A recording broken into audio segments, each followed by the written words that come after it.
کہ شداد نے جب جنت بنائی، اور حدیث میں آتا ہے کہ 12 سال لگے جنت بنانے میں، اور 12 سال میں دن رات مستریوں نے کام کیا، 1000 مستری کام کرنے والے، اور ہر 1000 کے پیچھے ہزار مزدور اس کے ساتھ تھے، دن رات، اور ساری دنیا کے خزانے اکٹھے کر کے اس نے وہاں لگا دیے۔ اور اس کی بھی عجیب تفسیر ہے کہ شداد کی آنکھوں میں اللہ تبارک و تعالی نے ایک ایسی قوت عطا کر رکھی تھی، وہ زمین کو دیکھ کر اس کے اندر سے خزانہ دیکھ لیتا تھا، اندر سونا چاندی وہ دیکھ لیتا تھا۔ وقت نہیں ہوتا، باتیں بہت ہیں۔ بچپن میں چھوٹا تھا، یہ کھیل رہا تھا، ایک قافلہ گزرا۔ اب قافلہ گزرا تو آپ کو پتہ ہے قافلہ جب گزرا تو کوئی سامان چیزیں گر جاتی، چھوٹی موٹی کوئی برتن گری، کوئی چیز گر گئی، تو کسی کو پوٹلی گری۔ یہ بچے کھیل رہے تھے گاؤں میں، تو قافلہ گزرا تو پوٹلی اٹھا لی۔ جب جیسی پوٹلی اٹھائی تو اسے دیکھا کہ وہ ایک سرما ہے، سرما شداد نے اٹھا لیا۔ اب قافلے والے جب آگے پہنچے تو ان کو محسوس ہو کچھ چیزیں گری، تو پیچھے سے جو بندہ چلا آ رہا تھا، جو قافلے سے دور ہٹ کے چلتا تھا تاکہ کچھ چیز گری ہو تو اٹھا لوں، تو اس نے دیکھا کہ اس نے کوئی چیز اٹھائی، اس نے پکڑ لیا، کہا کہ کیا ہے، لاؤ ادھر، دو کیا چیز ہے۔ اس نے کہا یہ کچھ نہیں ہے، سرما ہے۔ تو اس نے کہا کہ نہیں، وہ لاؤ، یہ قافلے والوں کا ہے۔ تو اس نے جب کیا کیا، وہ سرما جلدی سے اپنی آنکھوں میں سوچا چلو 1-2 سلائی لگا لوں، باقی شیشی دے دوں گا۔ انہوں نے سلائی جیسے لگائی، اس کو زمین کے خزانے نظر آنے لگے، خزانے نظر آنے۔ اب بڑا ہوشیار چالاک تھا، تو فوراً سے رونا شروع کر دیا، مر گیا، میری آنکھیں گئی، میری آنکھیں گئی، تم نے کیا ڈال رکھا ہے سرمے میں، میری آنکھیں جل گئی، شور مچا۔ اب جب شور مچایا تو قافلے والا ڈر گیا کہ یار یہ نہ گاؤں والے آ جائیں کہ میں تو آنکھیں اس کی پھوڑ دی میں نے۔ وہ جناب اپنا اونٹ لے کے بھاگا، اور یہ سرما اس نے اپنے پاس رکھ لیا۔ یہ ظالم جب بھی آنکھ پہ لگاتا زمین کو دیکھتا، اندر سے خزانے نظر آتے تھے۔ اس طرح کر کے اس نے زمین کے خزانے اکٹھا کرنے شروع کیے۔ تو یہ کیونکہ سوچنے کی بات ہے، جب جنت بنائی جس میں سونے چاندی کے درخت لگا دیے، ہیرے جواہر کہاں سے آئے؟ اس زمین کے اندر اللہ تبارک و تعالیٰ کی تکوینی حکمت تھی کہ اللہ تبارک و تعالیٰ اس کو یہ قوت دی۔ چنانچہ وہ سرما لگا کے جب زمین پہ دیکھتا تو زمین کے سارے خزانے نظر آتے تھے، اور حکم دیتا کارندوں کو نکالو۔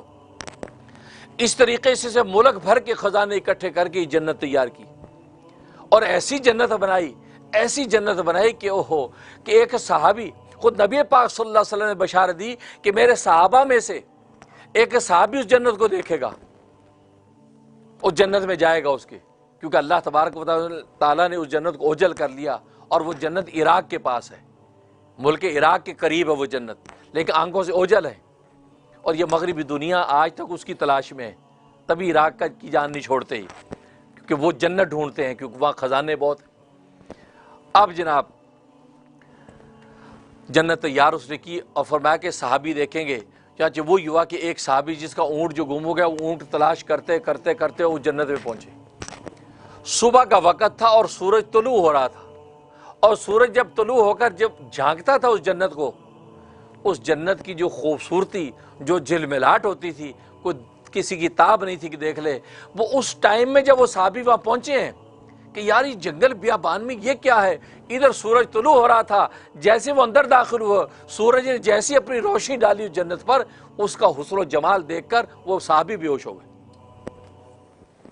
اب آپ اندازہ کریں کہ صحابہ کی قوی دل، کتنے مضبوط دل ہوں گے، ایمان سے بھرے ہوئے، اس کی تاب نہیں لا سکے۔ یہ کہ انسان کی بنائی ہوئی جنت ہے، خدا کی بنائی جنت کا کیا عالم ہوگا۔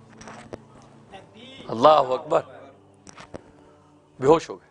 جب ان کو ہوش آیا تو وہ جنت اوجل تھی، ان کی آنکھوں سے اوجل تھی۔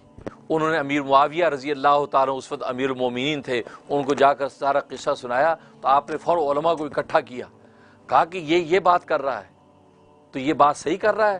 تو علماء نے کہا ہاں، سرکار دو عالم صلی اللہ علیہ وسلم نے بشارت دی تھی کہ میرے صحابہ میں سے ایک صحابی جنت دیکھے، اور وہ پیشن گوئی درست ہو گئی کہ جنت دیکھی۔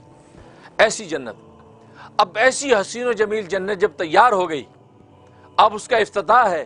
شداد پورے جاہ و جلال کے ساتھ جو ہے وہ جنت کے اندر داخل ہونے آ رہا ہے، اور جیسے اس جنت کے قریب پہنچا، اور ساتھ جو علماء ہیں، جو اس وقت کے صلاح ہیں، ناصح، اس کو نصیحتیں کر رہے ہیں، تو خدا کا بندہ بن جا، خدا کا مقابلہ نہ کر، کیونکہ اس نے یہ کہا تھا تم جس خدا کی مجھے بات کرتے ہو، جس جنت کی مجھے چکمے دیتے ہو، چھوڑو، میرے پاس اتنی دولت ہے، اپنی جنت خود ہی بنا رہا ہوں، مجھے تمہارے خدا کی جنت نہیں چاہیے۔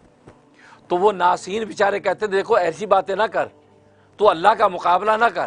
وہ کہتے چھوڑو، میں نے اپنی جنت خود بنا لی، نہیں چاہیے جنت بھائی، تم اس جنت کے چکر میں دنیا میں اپنے من مرضی کی زندگی نہ گزاروں، نہیں چاہیے، میں نے جنت اپنی خود بنا لی۔ وہ یوں کہتا جا رہا اور وہ نصیحتیں کرتے جا رہے ہیں، یہاں تک کہ جنت کے دروازے پر پہنچا۔ اب جیسے دروازے پہ پہنچا، ایک قدم اندر اس نے رکھا ہے داخل ہونے کے لیے، اب سوچئے اس جنت کے دیکھنے کا اس کو کتنا انتظار ہوگا۔ آج ہم 2 کمرے کا گھر بناتے ہیں، دن رات کروٹیں بدلتے، یار کب گھر بنے گا اور کب دیکھیں گے۔ جب بن جاتا ہے تو سارے روز سوتے نہیں، بیٹھے دیکھتے رہتے کہ یار کتنا اچھا کچن بنا، یار کتنا اچھا کلر لگ رہا، سوگ پہ اٹھ کے دیکھتے ہیں، یار سیٹنگ اچھی ہو گئی۔ یہ ہوتا ہے نا، یہ تو، اور وہاں جنت کا عالم، تو کیا ان کے ارمان ہوں گے، کیا حسرتیں ہوں گی۔ اب جیسے قدم رکھا تو اللہ تبارک و تعالیٰ ملک الموت سے کہا کہ اس کی روح قبض کر لے۔ تو ملک الموت کہتا ہے مجھے اس وقت اس پر ترس آیا کہ یار یہ بیچارے ایک نظر دیکھ تو لے، یہ 12 سال سے کروٹیں بدل رہا ہے، ملک کا خزانہ لگا دیا، اور اللہ نے کہا کہ نہیں، اس کو روح قبض کر لے۔ تو اے رب ذوالجلال، مجھے اس وقت ترس آیا۔ تو اللہ نے کیا فرمایا کہ ملک الموت، تجھے 2 موقعوں پر ایک ہی آدمی پر ترس آیا، 2 موقع پر تجھے ایک ہی آدمی پر ترس آیا۔ یہ وہی شیرخوار بچہ تھا کہ جس کو میں نے جنگل کے درندوں کے ذریعے سے پالا تھا، شیر اس کی حفاظت کرتا تھا، شیرنی اس کی حفاظت کرتی تھی، ہرن آ کے اس کو دودھ پلاتی تھی، کوئی مائکلا اس کو ٹچ نہیں کر سکتا تھا، جنگل کے درندوں سے میں نے اس کو بچایا، اور ہرن کو پابند کیا، ہرن جا کے اس کو دودھ پلاتی تھی، میں نے اس کو جنگل کے درندوں سے پالا۔ تو انسان اگر نہیں ملتے تو اللہ تبارک و تعالی جنگل کے درندوں سے پال کے دکھاتے ہیں۔ اسے تو اللہ نے کہا کہ پالنے والا میں ہوں، الحمدللہ رب العالمین، سارے جہانوں کو پالنے والا میں ہوں۔